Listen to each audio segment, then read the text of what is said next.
Thank you everyone for waiting whilst we got through that reboot problem. So good morning.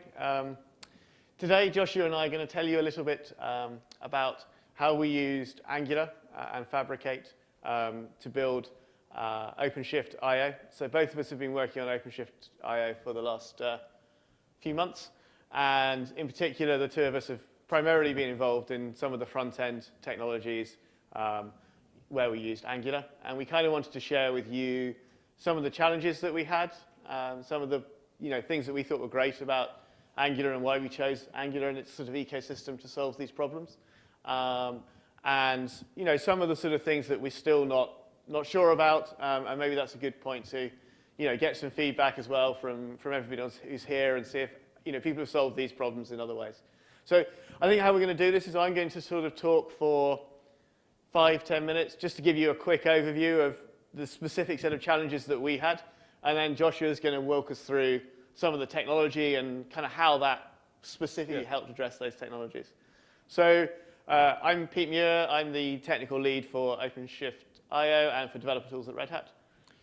I'm Joshua Wilson, and I'm the UI lead, and spent all my time working on the front end for IO. There is something I do need to bring up. As you can see in the title, actually it's not even, I pulled it out of the title, but it's in the title for the talk. It says Angular 4. Anybody who's familiar with Angular knows that we don't use the version numbers anymore, and I just wanted to put that qualifier out there. So. That's why I came here. I was like, Angular 4? We are using it. We are using Angular 4.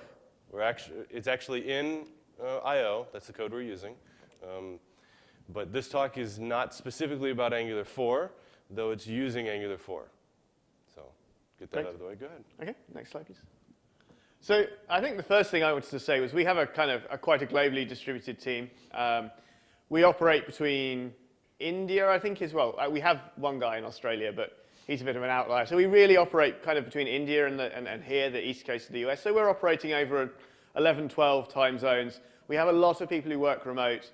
So we definitely have, we don't have everybody in the same room talking to one another. We have to use a lot of different sort of asynchronous systems to enable us to communicate. And that was kind of the first thing that we really wanted to make sure that any system that we built, any software stack that we use could help us with. And I think for that, things like having code that was easy to understand so that people could get started quickly, good, strong typing, strong API was important. I know something that we tried to avoid was kind of the callback hell that you get in JavaScript. We wanted to try and move away from that a little bit. I think, like I said, strong typing was really important as it gave us an easier code base to manage and something that perhaps people could make less mistakes in. I know one of the things that you told me that one of your primary drivers was that you liked the idea that when we ran the build, we could actually get type checking in the build and kind of understand if people had made mistakes before the software was actually being run, and at least provide that level of security.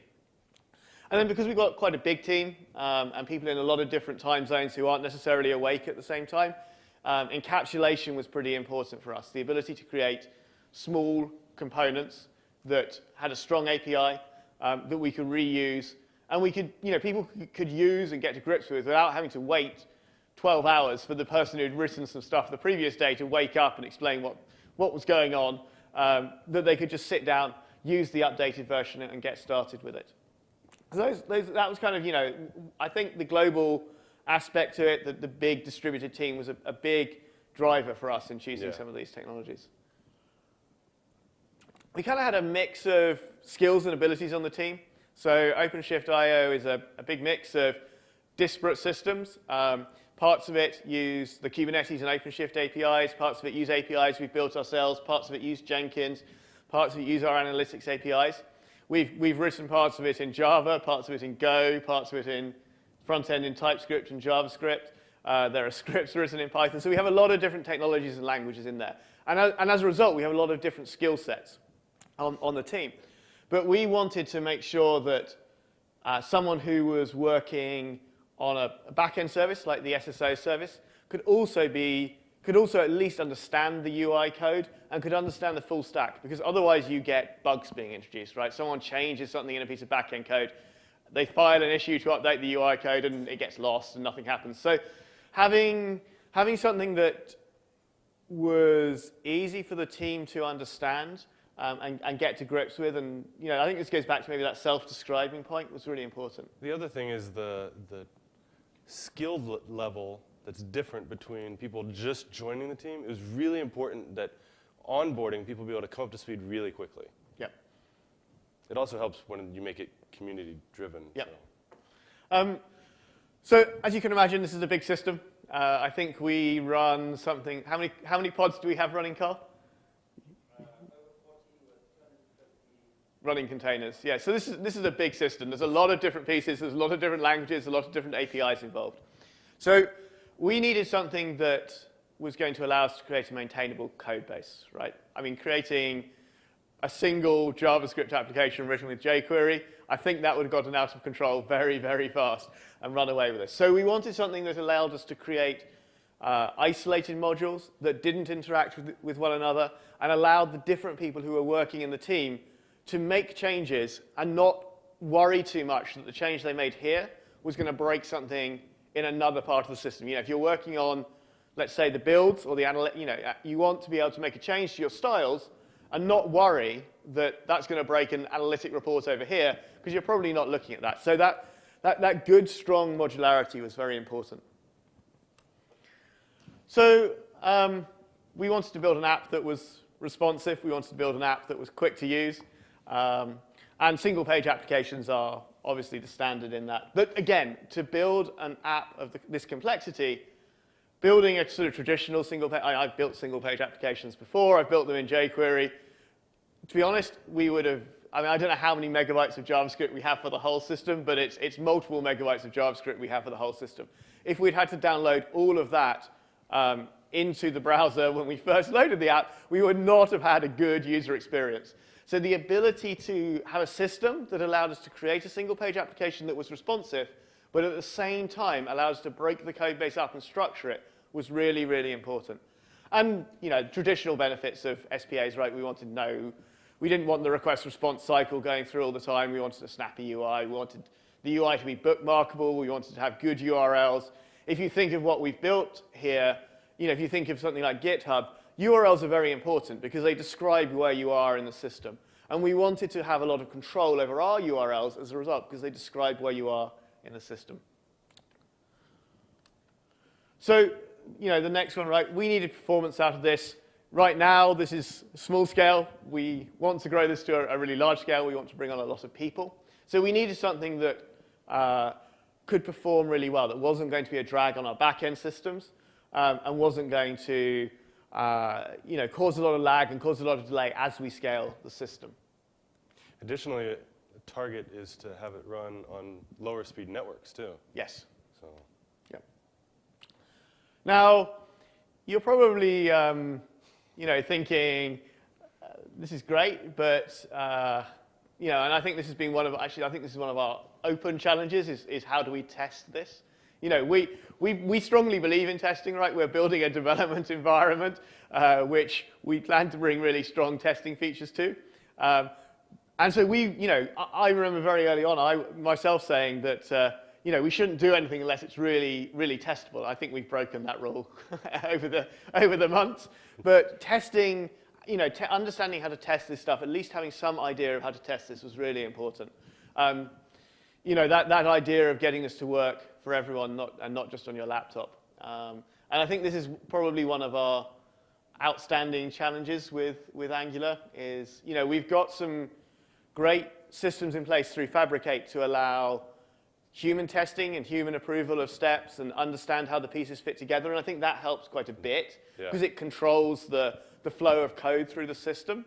But actually, true automated testing, that's proven pretty tricky. But the testing is really key for the pipeline aspect of it, and the continuous delivery. Yep.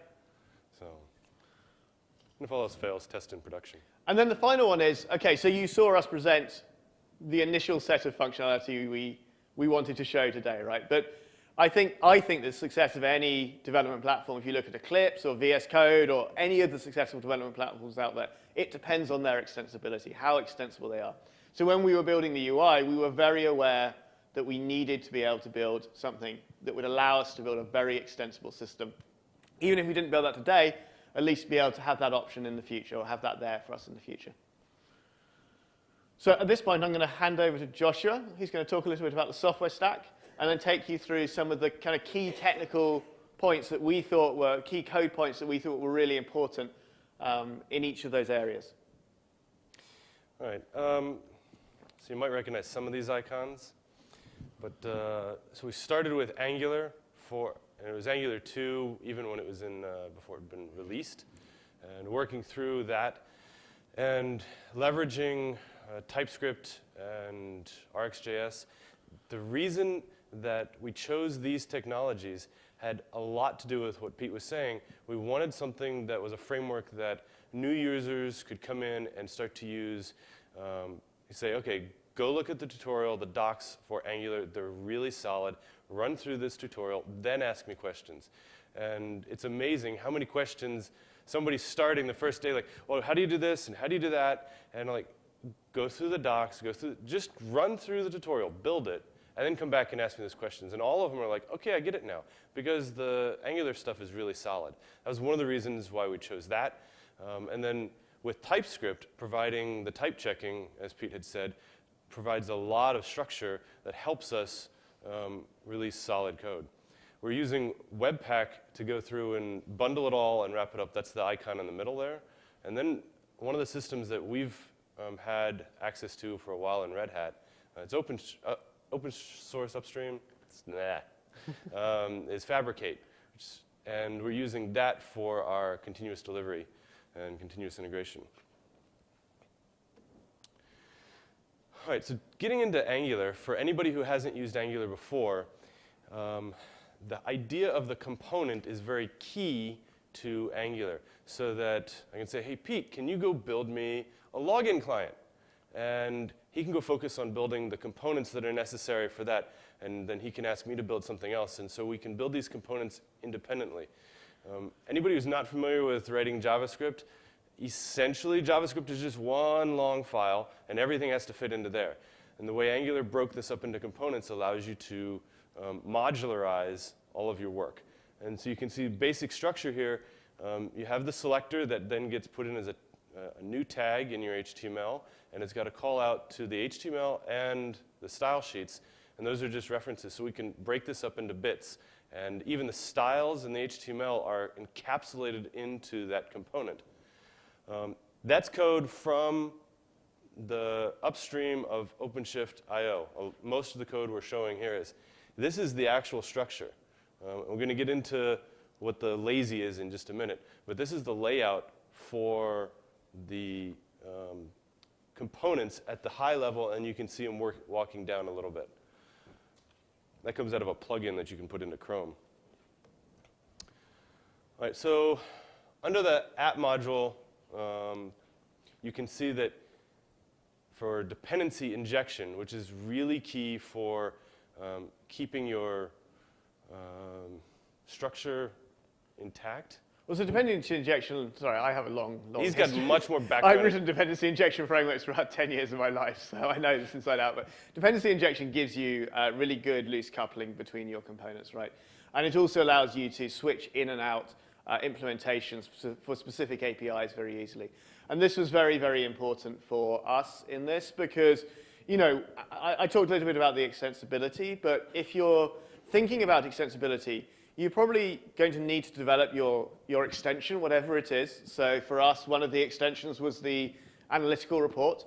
You're probably going to be developing that in its own code base, outside of the main UI. So the way you do things like understand who is logged in, understand, you know, maybe the context in which you're running, is going to be different in that environment from when you're running in the main system. And the dependency injection allows you to really easily swap out those different implementations of the same API. And I think, you know, I don't know. So with that, I'll pick it up. OK, cool. With the app module, that's the high-level component that sits at the top level of your tree. And you put into there those things you want as singletons. And so here we've got the authentication service. And with that in place, then every other module or component that needs access to am I logged in? Can I provide the user access to X feature? You then use the reference to the authentication service, as you can see down here. We have access to it in the constructor, and then I'm pulling the token out of it, and I can do with it as I please. So that is really important aspect of how we do things with keeping things accessible? Decoupled. Decoupled, thank you. One of the other features that's really key for Angular is the routing. And as Pete was saying earlier about setting up your paths, that's part of it, but I need to be able to control how do I get from one place to another, and it also allows you to do lazy loading. So without the lazy loading, you take all of your routes that go from your starting page to every other page that's in your SPA, and you just load all of it at once. But with lazy loading, and you can see what we did here in this line, load children, home module, and the hash, and then the module name. That's the syntax that's needed to do the lazy loading. Otherwise, you'd call the module itself directly. And this makes it so that when you load the whole application, that file doesn't actually get downloaded until you visit that page, tab, menu, whatnot, so it loads faster. So it's really key, so we've lazy loaded most of the application. Anybody know what ahead of time compilation is, or AOT? Well, a few. All right.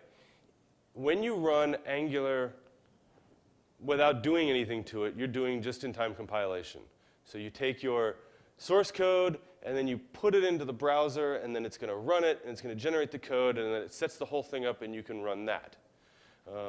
With ahead-of-time compilation, you are doing all of the work ahead of time, or a lot of the work. You're doing all your compilation up in the build phase, and then you generate the code, and then that gets pushed out. And so it takes the large amount of stuff that you're sending over, and then all the build that's happening in the browser, waiting for that to happen, and crunches it all down.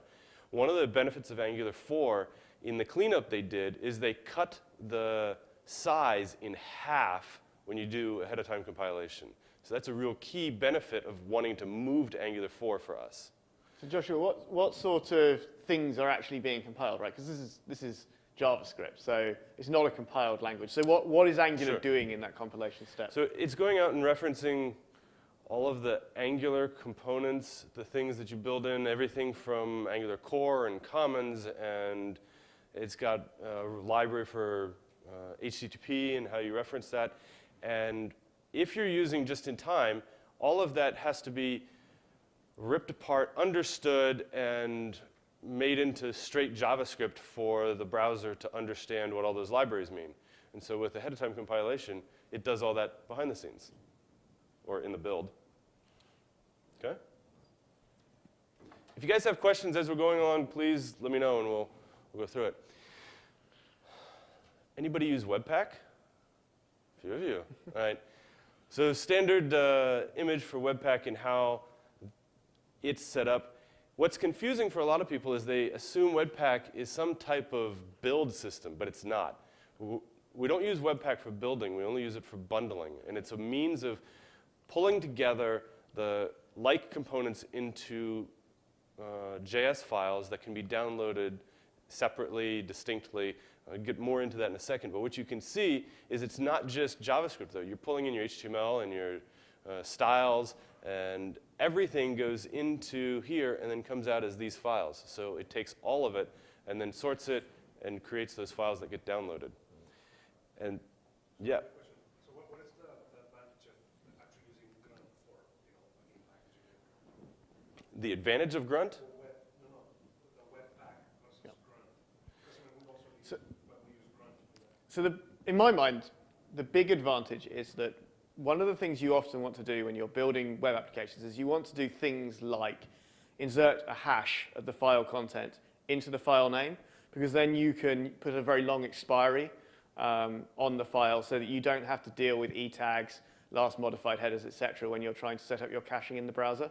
And instead, you can just use the hash of the file name to create a unique file name each time. Now, I've built systems to do that in Ruby, and they are very error-prone, and they are quite complex to understand how you do this, because you need to rewrite all the paths in all of your HTML and all of your JavaScript to refer to the right file. Because Webpack actually doesn't just, it's not procedural, right? It doesn't just say, take this file and move it from here to here on the disk. What it does is it says, these are my JavaScript resources, these are my CSS resources, I'm going to understand all of them. It actually makes doing things like putting hashes in file names, generating things, moving things around, rebuilding files. Josh is going to talk about chunking in a minute. It makes things like chunking very, very easy because it's not a pipeline of do this step, this step, this step. It's actually more understanding your resources and then transforming them and spitting them out the other end. What's really nice about it over other build tools is the filtering. So I can say, give me all of my SAS files in this directory structure. You can use regex to search for it and just say, give me all of these. And then you apply the plugins that come with or have been made in addition to Webpack, and you apply that onto it. And so you can then transform it and do whatever you need to it. I think most people have a love-hate relationship with Webpack. My comment is always it makes the hard stuff easy and the easy stuff hard. So some stuff you're like, this should be trivial. I just want to move this file from here to here, and it's really, really hard to do that. But then really difficult stuff actually becomes really, really easy. And it's got a great ecosystem of plugins. I think there must be 50 or 60 plugins to do stuff. All right, so along with that, this is an analysis tool that I run against the UI that we have. And as you stare at the pretty colors, let me help you understand that first thing that we're going to do with Webpack is we're going to break it up into bundles. So you've got your, you can see down here, the vendor bundle, and then you've got a polyfill in the bottom, so, and then the main. These are the things that are the main separation for our components. So polyfill are those things that are going to say, okay, well, we don't have that ES6 feature, so here's how you do it in JavaScript, and you do it that way. And then the vendor are those things that aren't our code that we're importing, and we don't expect to change that often. And so then as this JS file comes in, it's hashed, and then we don't have to worry about it updating, and we can update the other things. Then we take the main, which is the rest of it, and we can chunk it. And that's what you have here in these different chunks as it breaks it down and says, okay, well, this section, so you've got the planner. Has everybody seen the demo for I/O, either in one of the talks in this room or at the keynote, or even at the booth? So the planner is one of those features, and then you've got other bits around and how they interact with each other. And so we've separated out with these chunks so that when one portion is updated, then the UI gets updated. You don't have to upload all of the JavaScript that goes into it. You can just do bits and pieces. So that's the value of chunking and how we do that. And this tool actually demonstrates a problem that we have in the application, because we can see immediately we're loading the planner 4 times. Yep. So this tool is very useful because it gives you an immediate visual understanding of what you're doing in your system. That's some stuff I'm going to be working on next week. The planner should not be appearing 4 times in that. So what's the tool there? This tool, the bundleizer, I think. Yeah. And you run it through Webpack. It's a Webpack plugin, and then it spits this out on the backside. All right, so I just dropped in some basic TypeScript to show you, just real simple here. It looks a lot like JavaScript. So if you write JavaScript, it's not that hard to pick it up. It wraps ES6. And whatever's coming out next in ES7 and 8, as it comes out, they're bringing it in. They're really good about bringing it in quickly.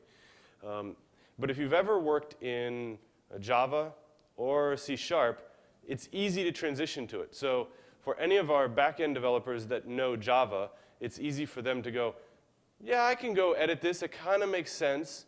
And then for everybody else that's working on the front end, it provides that structure to them. The way the typing works, if you haven't seen this before, you've got the name, and then the colon context is the type. And then we reference it again with the get. Now this is how we do it, and this is because it's coming out of C#. TypeScript is based on that.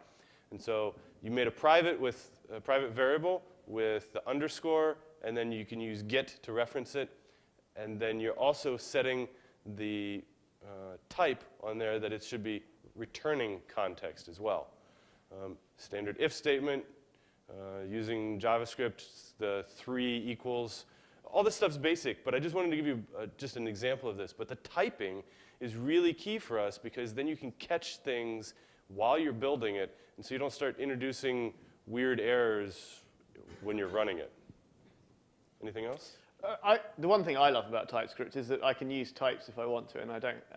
If I don't want to use types, You don't because have I to. can't be bothered, I don't have to.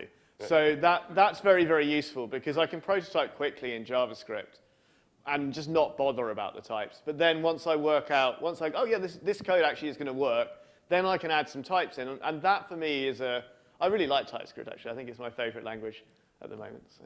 And that would be the any type. Yes. So we just change it to any, Yeah. and he can do whatever he wants to it. Yeah.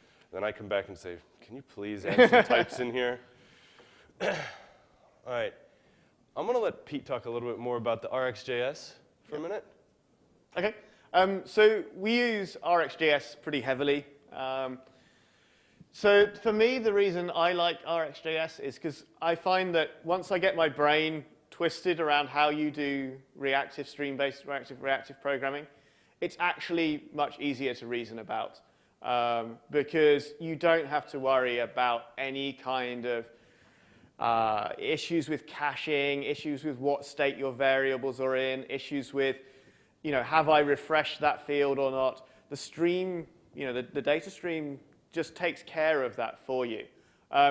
It is very mind-bending to get your brain out of doing procedural programming and into this, but I have found that it's at least, so I find that for me at least, I can write code that has less functional errors doing it this way. Or I find that I can, maybe this is I tend to write fairly buggy code anyway, so I'm not very good at writing code that actually deals with problems, technical problems. I tend to focus on functionality. But I found with this that if I write code, and then once the functionality is right, there aren't more bugs in it at that point. So I really, really like it because of that. It's helped me a lot.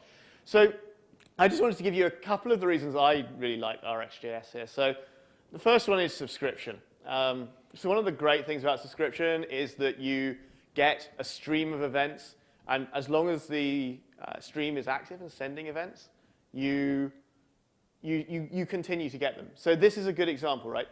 This basically says every time we navigate, every time we get a new event from the router, we want to do something. So this means that rather than now having to write all sorts of procedural code to work out when the event was sent and then do things based on it, all I do is I just subscribe to this, and every time I get this, I update the menu. It's really simple and it's really straightforward, and I find that code, now I've learned it, very, very easy to understand. So before we go on, how many of you have done anything with Reactive or RxJS so you know what we're talking about? Okay. But So- promises? Who's worked with promises and yeah, so a few more. So this is it's like promises on steroids, basically. Are you circumventing the Angular? You're not using Angular then? No, it's embedded in Yeah. it. Angular 2 said we're going to go all in with RxJS. They went more in than React, and that was also one of the deciding factors. Yeah. But one of the things that I think helps me in understanding the reactive part is you go through a for loop to pick up the stuff in an array. Well, you can subscribe to an array and get the information out of it, and you can go through that list. That's subscribe.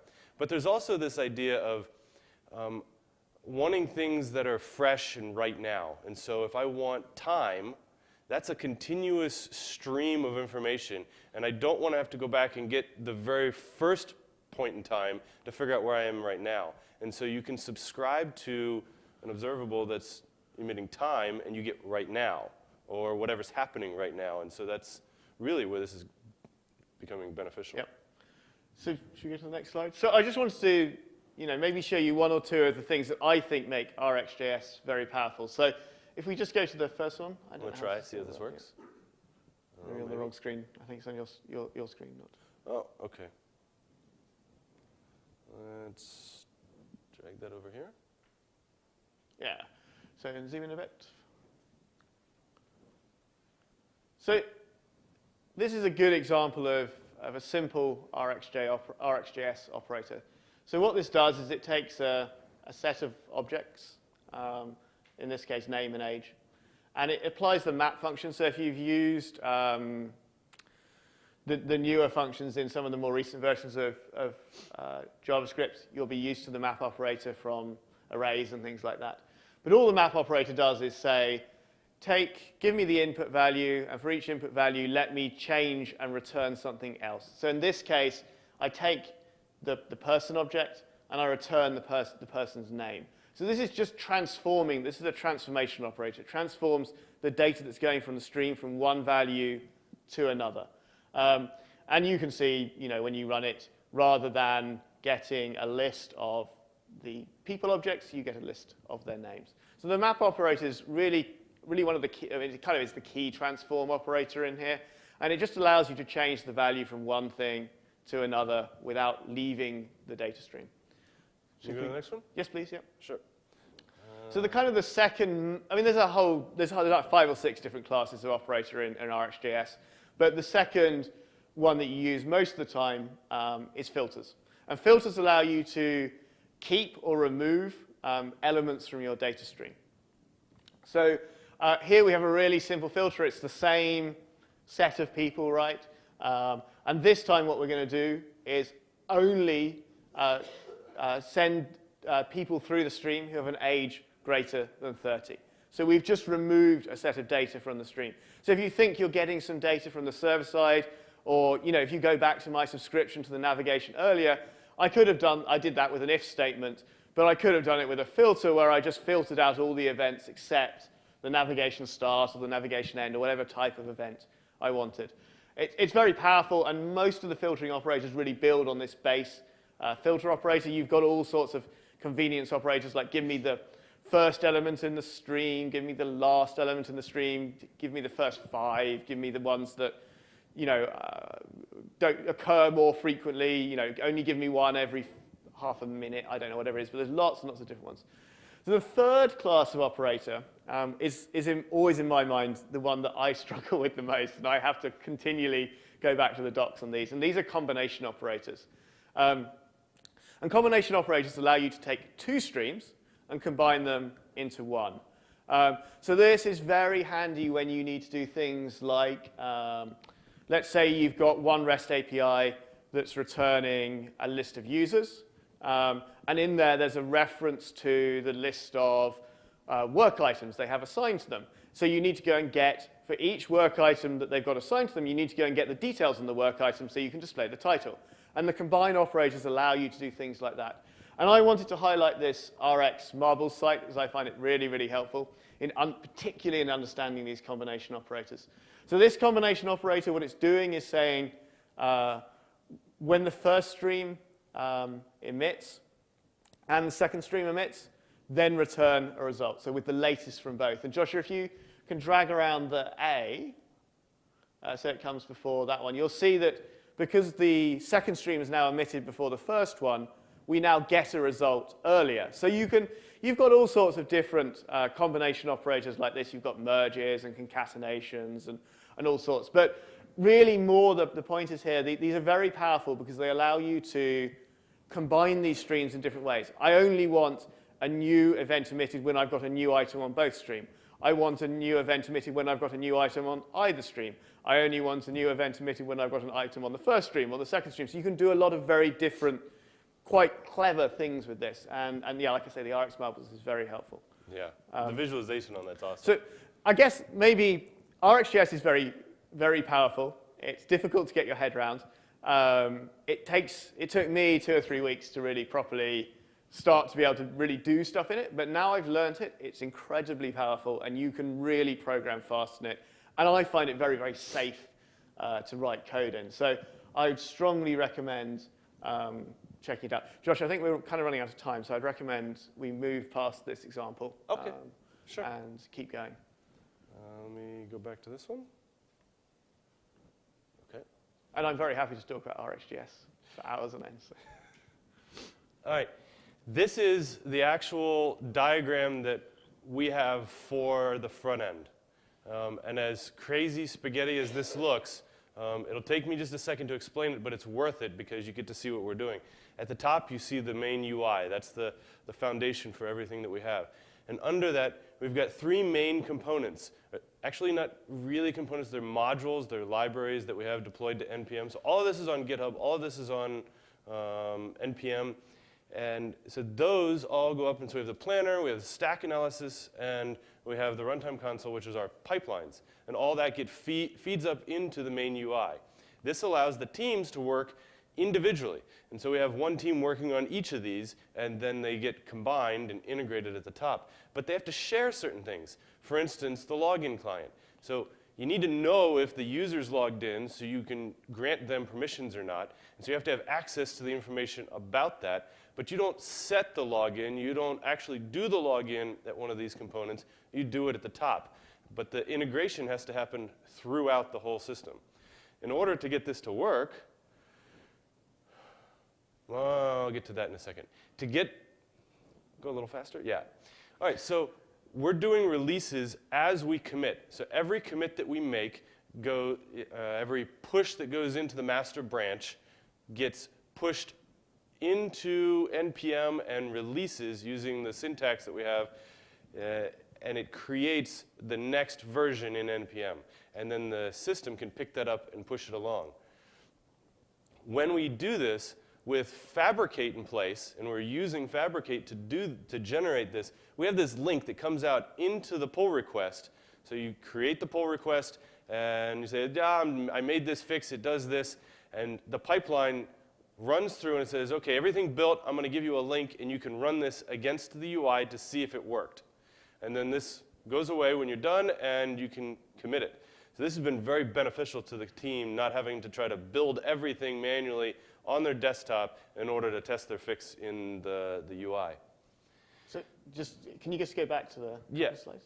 I think we missed I missed a point. Yes, which is that when we update one of the dependencies, yes, it actually then builds a version of all the other things up the stack so you can understand it. That's what I thought I had another slide for. So forgive me.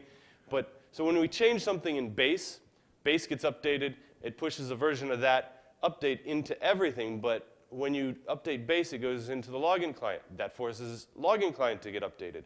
The login client goes into the others. They get updated, and then they get up to the Fabric8 UI all the way at the top. So it creates a chain reaction of updates that happen through the system.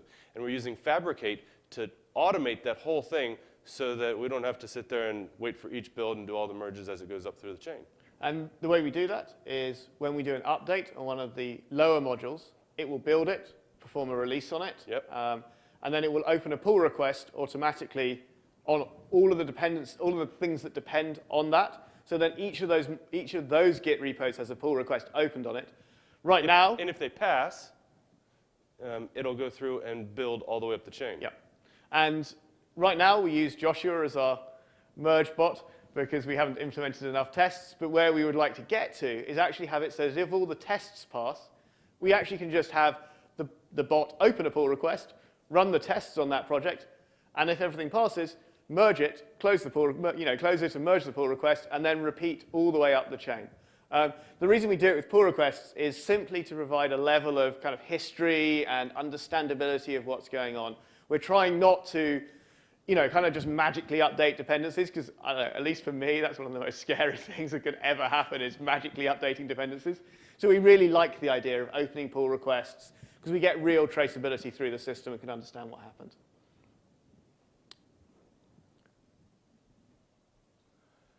All right, so things we learned. You were going to talk to this? So I think one thing we learned is that Angular moves quickly. Yeah, we're on version 4, by the way. We're on version 4. And, like I said, I think I've known Joshua disappear off for about 3 days a couple of times over the last few months and, busily update Angular in all of our dependencies. So I think one of the things that we know, and it's not just Angular here, we know we need a better way to be able to keep track with all of our upstream dependencies and keep moving along with that dependency chain and not get stuck on a particular version. We have 2 things we're planning to fix that. So one, the better tests we're going to be writing in the future.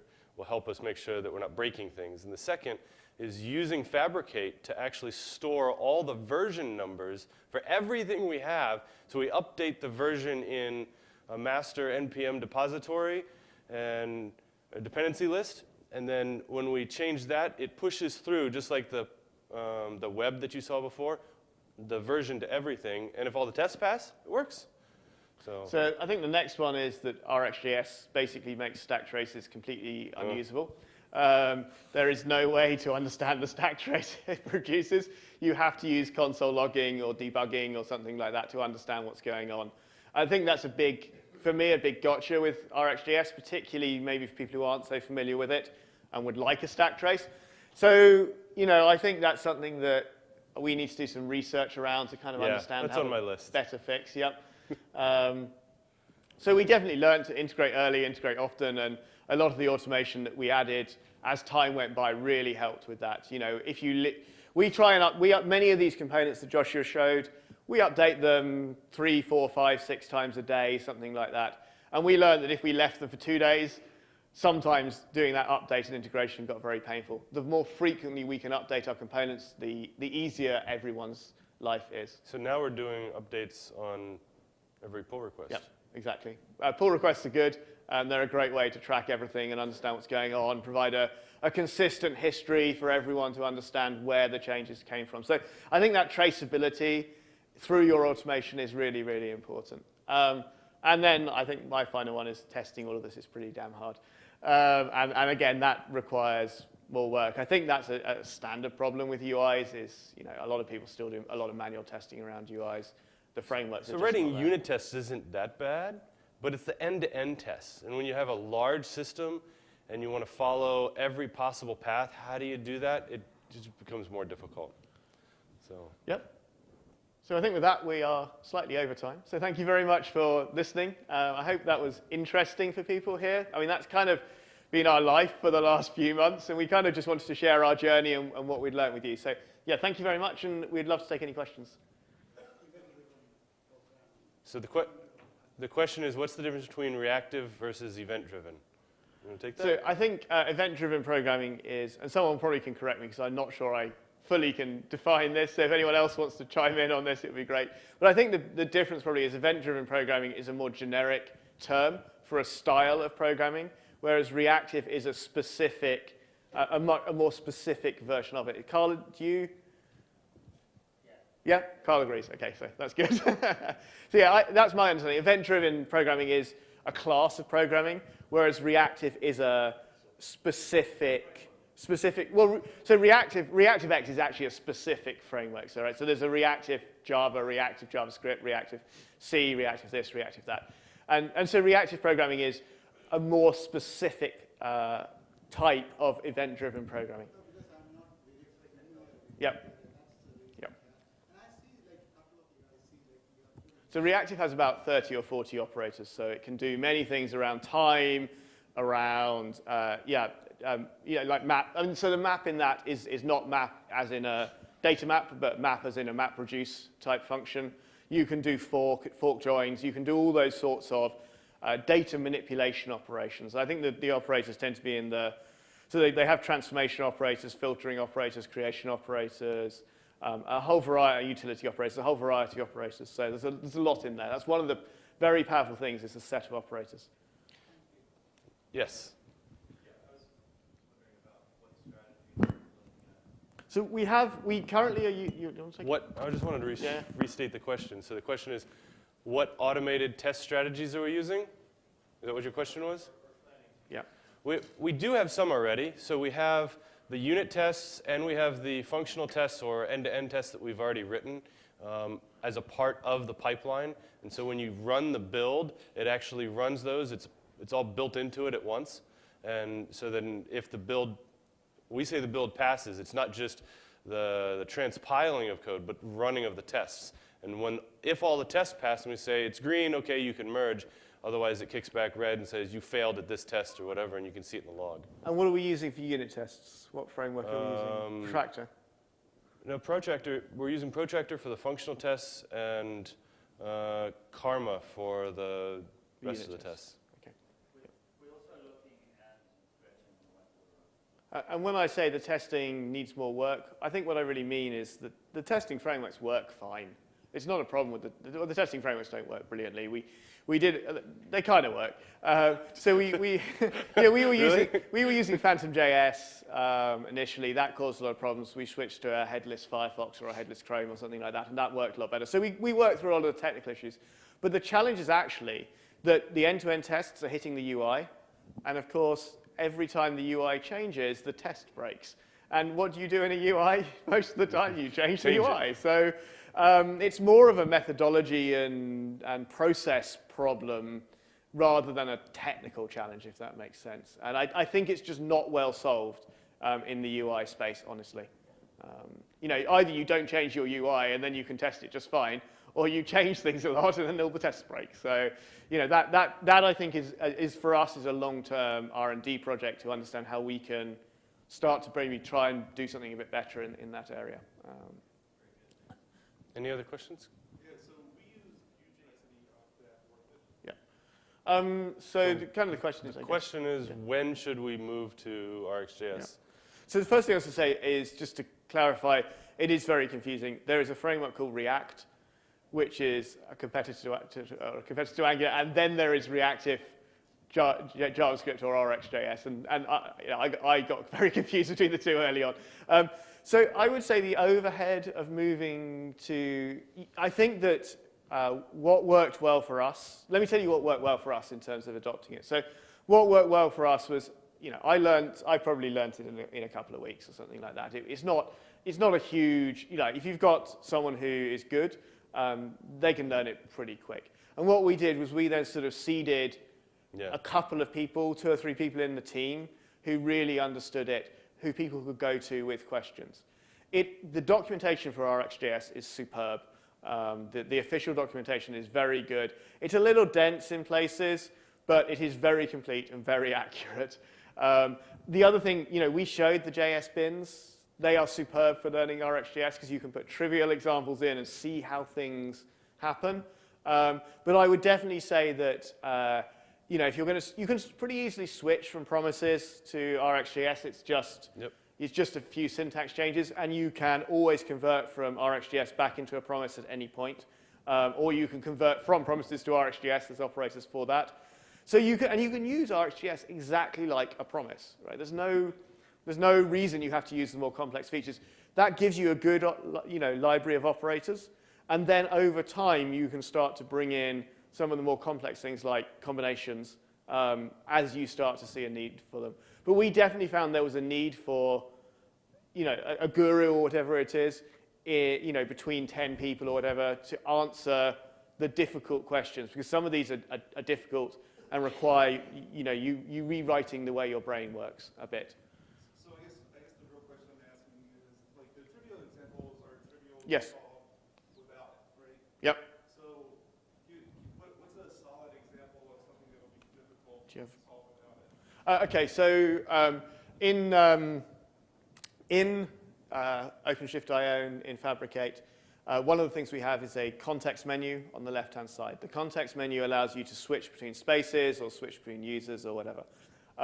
Writing that in RxJS was pretty nice because it meant that whenever the URL changed, I could look for that happening, and then I could run the data through a pipe, load multiple different REST endpoints on the server, combine all of that data down, and then say, oh, the context just changed. And out the bottom, you get a simple object that anybody else in the system can subscribe to.